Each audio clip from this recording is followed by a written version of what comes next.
नमस्कार, न्यूज 69 में आपका स्वागत है। मैं हूं आपके साथ अंकिता। चलिए बढ़ते हैं खबर की ओर। पुलिस ने नागरिक सुविधाओं और शिकायत निवारण व्यवस्था को दुरुस्त करने की दिशा में बड़ा कदम उठाया है।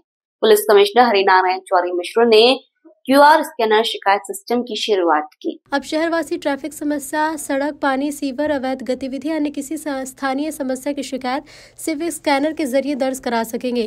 कमिश्नर मिश्रा ने कहा कि QR कोड स्कैन करते ही डिजिटल इंटरफेस खुलेगा जिसमें नागरिक शिकायत या सुझाव दर्ज करा सकेंगे। खास बात यह कि शिकायत के बाद नागरिक फीडबैक दे सकेंगे जिससे पारदर्शिता बढ़ेगी और सिस्टम लगातार बेहतर होगा। प्रशासन ने दावा किया है कि अनैतिक या अवैध गतिविधि की शिकायत करने वालों की पहचान गोपनीय रखी जाएगी। उद्देश्य है कि लोग बिना किसी डर के अपराध या अनैतिक गतिविधियों की जानकारी दे सके। इसके लिए एक अलग मॉनिटरिंग टीम तैयार है जो QR स्कैनर के जरिए आने वाली शिकायतों का तुरंत संज्ञान लेकर कार्रवाई करेगी। अधिकारियों का मानना है कि इस डिजिटल प्रणाली के लागू होने से न केवल शिकायतों के निस्तारण की गति बढ़ेगी बल्कि प्रशासनिक कार्यप्रणाली भी पारदर्शी होगी। नागरिकों को समस्याओं के समाधान के लिए कार्यालय के चक्कर नहीं लगाने होंगे।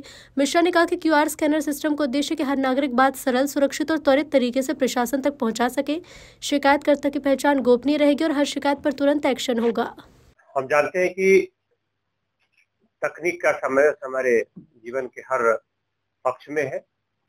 खासतौर पर कई बार साइबर और तकनीक से जुड़ी चुनौतियां भी पुलिस के सामने आती रहती है, लेकिन उसी कड़ी में इसका एक सकारात्मक उपयोग यह है कि आम व्यक्ति को पुलिस तक बेहतर ढंग से पहुंचाने के लिए और खासतौर पर पूरी व्यवस्था को जनोन्मुखी बनाने के लिए आवश्यक है कि इस तकनीक का एक सकारात्मक उपयोग हो।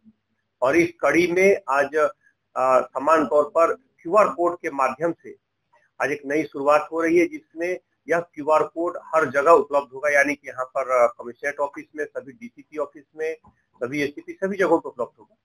2 QR कोड अलग अलग उस उद्देश्य से बनाए गए हैं। पहले 2 दिन पूर्व एक QR कोड को लॉन्च किया गया था, जिसमें खासतौर पर ट्रैफिक से जुड़े जो मुद्दे हैं, ट्रैफिक से जुड़े जो समाधान, जो सुझाव, जो स्थानीय समस्या, उनका उल्लेख उसमें किया जा सकता है। हम जानते हैं कि कई बार हम किसी क्षेत्र में रहते हैं, उस क्षेत्र की जो स्थानीय समस्याएं रहती हैं वो हम बेहतर ढंग से जानते हैं अन्य किसी भी व्यक्ति के मुकाबले। उसको हम अपने सुझाव को, समस्या को रख सकते हैं। दूसरी तरफ थानों से जुड़ी जो समस्या है, हम जानते हैं कि पिछले दिनों हर थाने में एक रजिस्टर रखी गई है जिसमें व्यक्ति थाने से संबंधित फीडबैक दे सकता है, जानकारियां दे सकता है, लेकिन कई बार उसका कई थानों में सम्यक ढंग से उसका पालन या थोड़ी कमी रह जाती है। इसलिए इस व्यवस्था में तकनीक का समावेश करते हुए इसे और बेहतर बनाने की कोशिश की गई है। इसमें इस QR कोड के माध्यम से जैसे ही हम QR कोड से इसको स्कैन करेंगे, हमारे पास एक पेज खुलेगा जिसमें हमें अपनी जानकारियां और साथ साथ समस्या, शिकायत, या अगर हमें लगता है कि कोई इसमें हमें फोटोग्राफ डालना है, जैसे कि कोई वहाँ के स्थानीय कोई ट्रैफिक से जुड़ा मुद्दा हो या कोई थाने से जुड़ा कोई संबंधित कोई जानकारी हमें भेजनी है, तो उसको हम भेज सकते हैं। उस भेजने के साथ ही यहाँ पे कार्यालय में सेल बनाया गया है जिसमें वो पहुंचेगा और तत्काल उस पर उसको करके उसमें कार्रवाई सुनिश्चित की जाएगी। तो समान तौर पे तत्परता से जुड़े जो मुद्दे जिसमें त्वरित ढंग से कार्रवाई की आवश्यकता है, जिसमें खास तौर पर पुलिस के लिए कुछ सुझाव है, कोई अपेक्षित सुझाव, कोई सूचना है। कई बार हम अपनी जानकारी को, अपने नाम को गोपनीय रखना चाहते हैं, खासतौर पर ड्रग से जुड़े मुद्दे या कोई भी ऐसी संवेदनशील जानकारी किसी अपराधी के बारे में, किसी वारंटी के बारे में।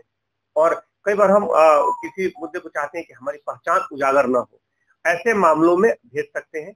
उनकी पहचान, उनकी पूरी तरह से सूचना गोपनीय रखते हुए इस पर कार्रवाई की जाएगी। खासतौर पे पूरी प्रक्रिया को ज्यादा पारदर्शी, ज्यादा बेहतर, ज्यादा जनोन्मुखी बनाने के लिए यह QR कोड शुरू किया जा रहा है, जिसमें QR कोड के माध्यम से अपनी बात, अपने सुझाव, अपने परामर्श को हम रख करके और पुलिसिंग को ज्यादा बेहतर और सशक्त बनाने में सहभागी बनेंगे। इसमें तत्काल रिस्पॉन्स टाइम, इसमें एक सेल है जो एक्टिवेट होकर के उसमें अगर कोई ऐसा सुझाव आता है, जैसे कि पिछले दिनों लगभग एक दिन में 40 के आसपास ट्रैफिक में लगभग सुझाव आए हैं, उसमें कई सुझावों पर तत्काल उसमें कार्रवाई की गई है जो तत्कालिक उसमें संभव है। यहाँ से संबंधित व्यक्ति, संबंधित एजेंसी को जो सुझाव है, कई सुझाव ऐसे हैं जो स्थायी महत्व के हो सकते हैं। कई व्यक्ति के कुछ दिमाग में है, उसको नहीं मालूम है कि हम इस बात को कहाँ रखें, तो वो अपनी बात को कह सकते हैं। जैसे कि इसमें परामर्श, सुझाव, शिकायत, इस सारी चीजों को रख सकते हैं। लेकिन हाँ, इसमें उस बात का ध्यान रखें, जैसे कुछ ऐसी शिकायतें जैसे कि कुछ 420 का मामला, उस तरह की शिकायतों को इसमें न रखा जाए, क्योंकि जो जांच के और जो अस्थायी प्रकृति के जो मामले हैं, जिसमें लंबे समय तक हमें जांच की जरूरत है या जिसमें तकनीकी रूप से दस्तावेजों को हमें सत्यापित करना है, कोई बड़े मुद्दे हैं, उन मुद्दों को इसमें न रखें। इसका उद्देश्य और इसकी प्रकृति जो खास तौर पे बनाई गई है, उसमें इस बात का ध्यान रखा गया है कि उसमें जो भी मुद्दे हो वो तत्कालिक पुलिस के हस्तक्षेप की मांग करते हो, या फिर इसमें आपका कोई सकारात्मक सुझाव हो, कोई पुलिसिंग को करने के लिए कोई सूचना हो, इसमें कोई वारंटी, कोई ड्रग्स से जुड़े मुद्दे जो सामाजिक सुरक्षा को कहीं से भी चुनौती देते हो, ऐसे मामलों को आप तत्काल रख करके पुलिस हस्तक्षेप की तत्काल उम्मीद कर सकते हैं। पुलिस उसमें तत्परता से कार्रवाई करेगी। फिलहाल इस खबर में इतना ही। आप बने रहिए News 69 के साथ। नमस्कार।